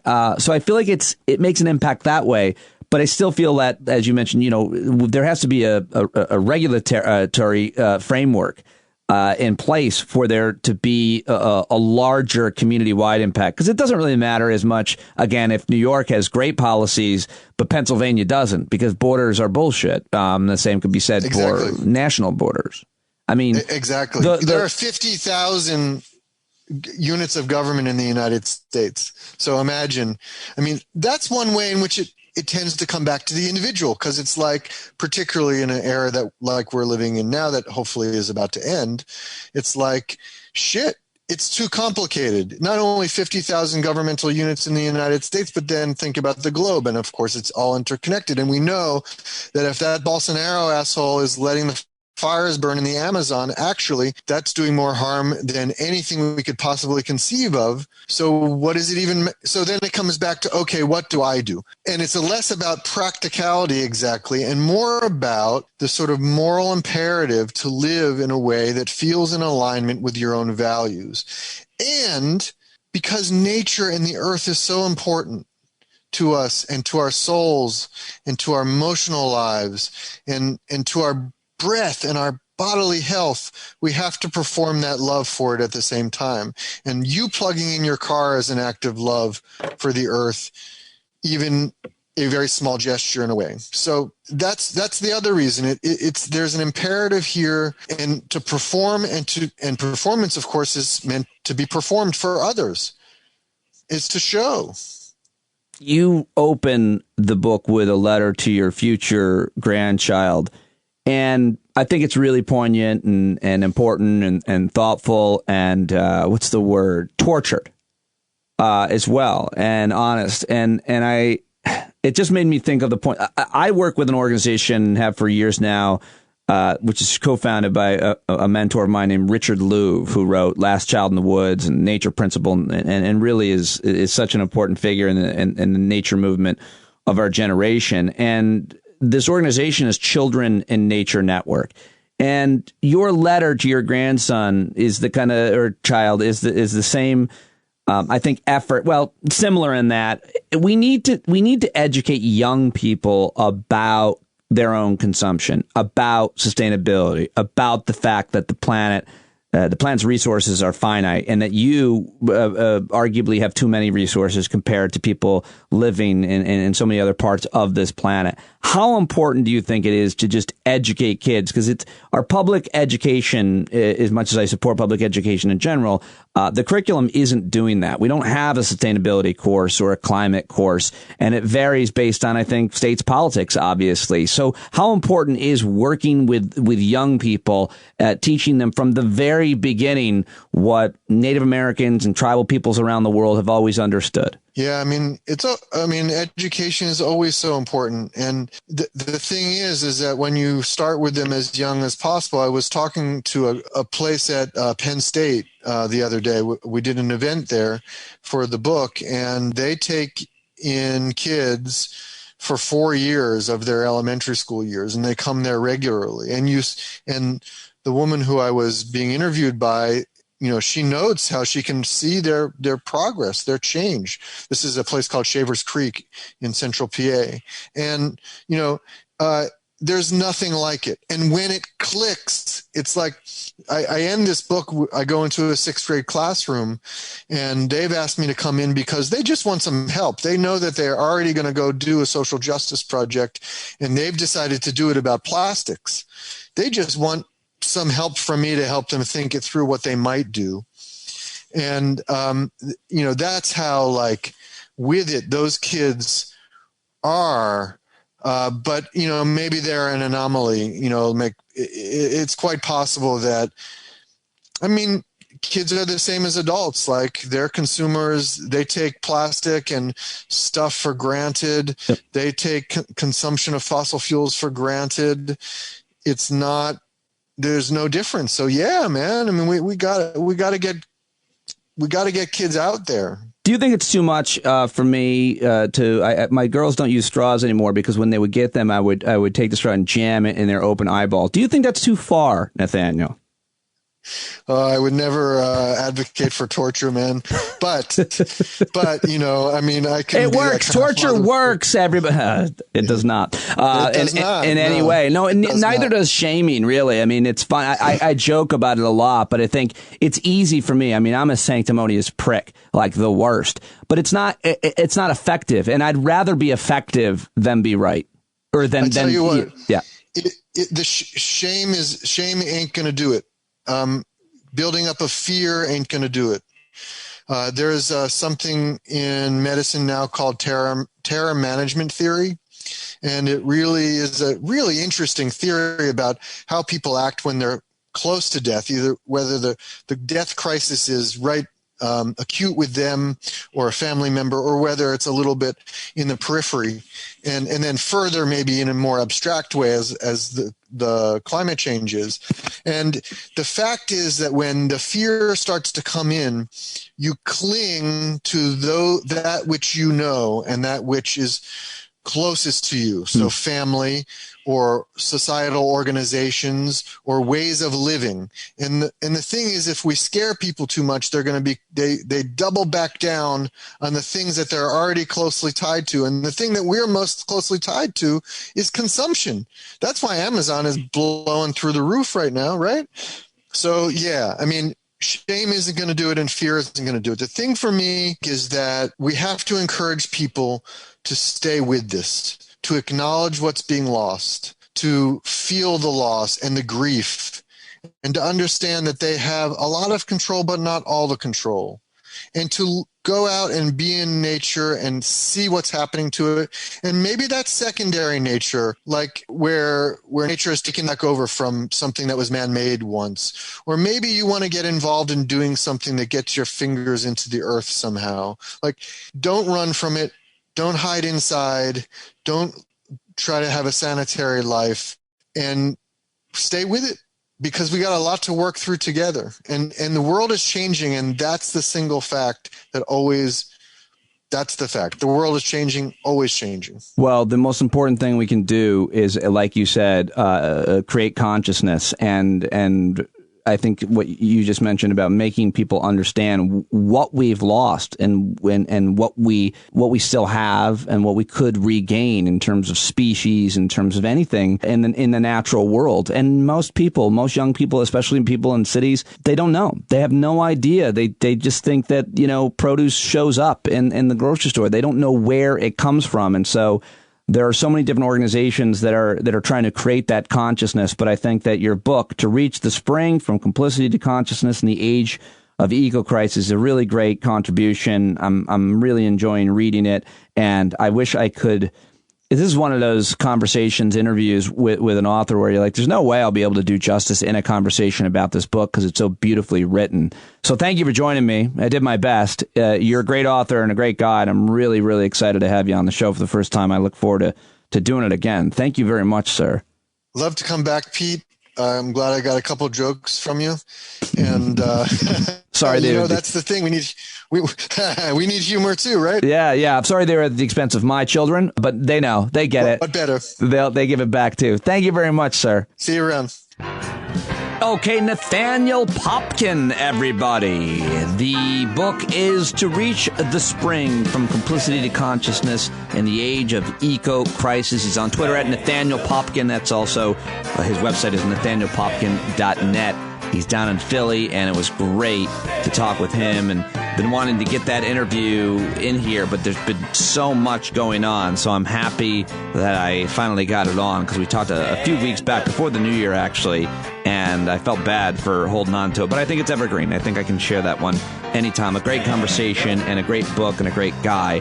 I thoroughly enjoyed it. I think we were speaking the same language. I know a lot of you guys out there speak that language as well, with your connection to anger, and rather, not your connection to anger, your connection to nature. I was talking about myself and my connection to anger, but it's nature what solves my anger and all of my other emotional issues that I, like you and most people, have. So that's it for today. Thank you very much to Jeff Jarvis, to Nathaniel Popkin. If you listen to this whole thing, you should be given an award, because I know it was a long one today. I'm thinking about trying to keep these to about 90 minutes at the most, but whatever you get out of it is what matters. There are 3 segments to this show: the news, and usually 2 guests, sometimes 1, but I try to give you things to choose from every day so that you'll stop by every day, or as much as you can, and learn along with me, because I love to have you as part of our community. Hope to see you Thursday night. If you're not a subscriber, sign up now for as little as $5. Thanks to all the new folks who joined. So great to have you. Looking forward to getting to know you and anything that you have to offer the podcast and the community. Go to the paid subscription link on the show notes, standupwithpete.com. I'll talk to you tomorrow. You're not alone. Always see us on the Discord platform anytime if you're a subscriber. Bye-bye. When you can't see the forest for the burning trees, you got